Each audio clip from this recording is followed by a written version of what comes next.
পার্টির লোকেরা আগে এসে দেখে যাবে যে কোন বাড়ির বউটা দেখতে সুন্দর, কে কম বয়সী।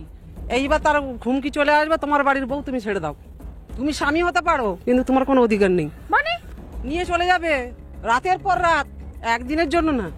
যতক্ষণ তাদের নাম মন ভরবে ততক্ষণ তোমার কিন্তু রেহাই নেই। যতক্ষণ তাদের নাম মন ভরবে ততক্ষণ তোমার কিন্তু রেহাই নেই। এবার আমার মনে হচ্ছে যে প্যান্টের চেনটা খুলে তৃণমূলের ওই চরিত্রহীন নেতাগুলোর মুখের উপরে হালকা করে একটু গরম গরম লবণ জল ছিটিয়ে দিই। ওই 500 টাকার কুক্তি দিয়া পাশা মারি দিয়েছে।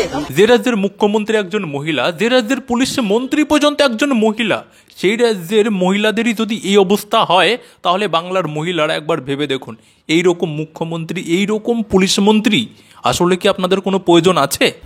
এবং তুলে নিয়ে গিয়ে মনোরঞ্জন করতে হতো, মেয়েদের সম্মান নিয়ে খেলতো, আর প্রতিবাদ করলেই মার। আর সব থেকে বড় ব্যাপার, যে মমতা ব্যানার্জিকে বাংলার মহিলারা বারবার ভোট দিয়ে বারবার জিতিয়ে এসছে এতদিন ধরে, সেই মমতা ব্যানার্জির নেতারাই বাংলার মহিলাদের সঙ্গে এইসব করছে।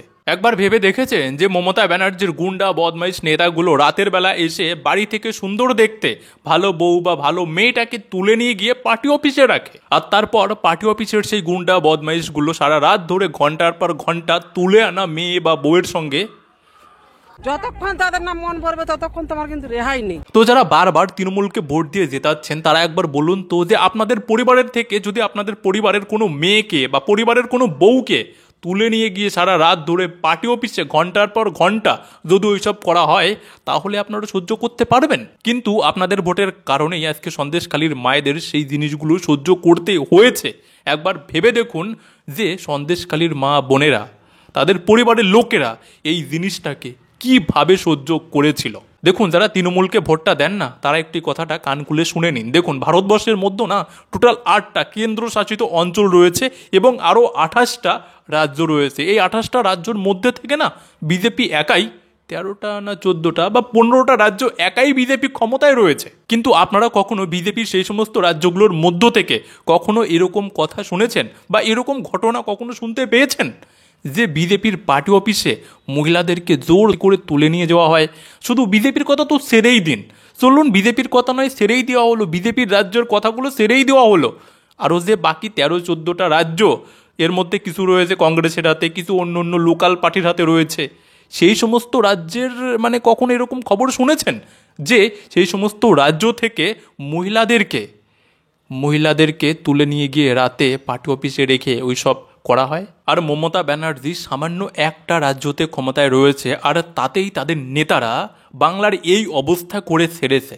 তাহলে একবার ভেবে দেখুন, যদি এরা প্রধানমন্ত্রী যদি হয়ে যায়, প্রধানমন্ত্রী তো হবে না আমরা সবাই জানি, যদি হয়ে যায় তাহলে কি হবে? একবার ভেবে দেখেছেন? আমার তো মনে হয় যে এরা আর ওই রাত মাতের জন্য অপেক্ষা করবে না, যখন ইচ্ছে করবে দিনে দুপুরে তখনই এসে বাড়ি থেকে আপনাদের ভালো বউ বা আপনাদের মেয়েদেরকে তুলে নিয়ে চলে যাবে। যতক্ষণ তাদের নাম মন ভরবে ততক্ষণ তোমার কিন্তু রেহাই নেই। কি ভয়ঙ্কর কথা। দিদি, তোমারও কি একই অভিজ্ঞতা?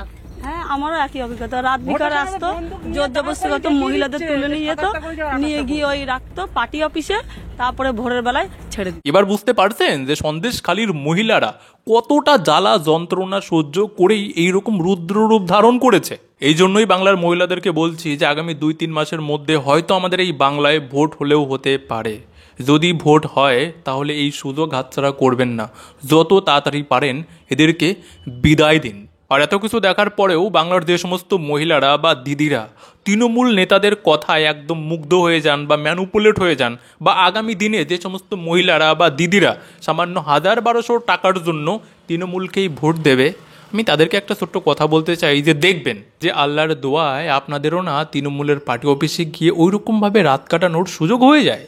আর যারা নতুন আছেন এই চ্যানেলটা সাবস্ক্রাইব করুন, আর ফেসবুকে দেখলে অবশ্যই ফলো করে নেবেন, এরকম ভিডিওর পরবর্তীতে আসতেই থাকবে। আর হ্যাঁ, এই বিষয়ে আমি গতকালকে আমার মেইন চ্যানেলে আরও একটা এন্টারটেনমেন্ট ভিডিও বানিয়ে আপলোড করেছি, সেই ভিডিওটা পাশেই দিয়ে দিলাম। আপনারা এই ভিডিওর উপরে ক্লিক করলেই আপনারা ওই চ্যানেলে পৌঁছে যাবেন, তো গিয়ে অবশ্যই সাবস্ক্রাইব করে নেবেন। তো আজকের মতো ভিডিওটা এখানেই শেষ করলাম, সবাই ভালো থাকবেন, বাই।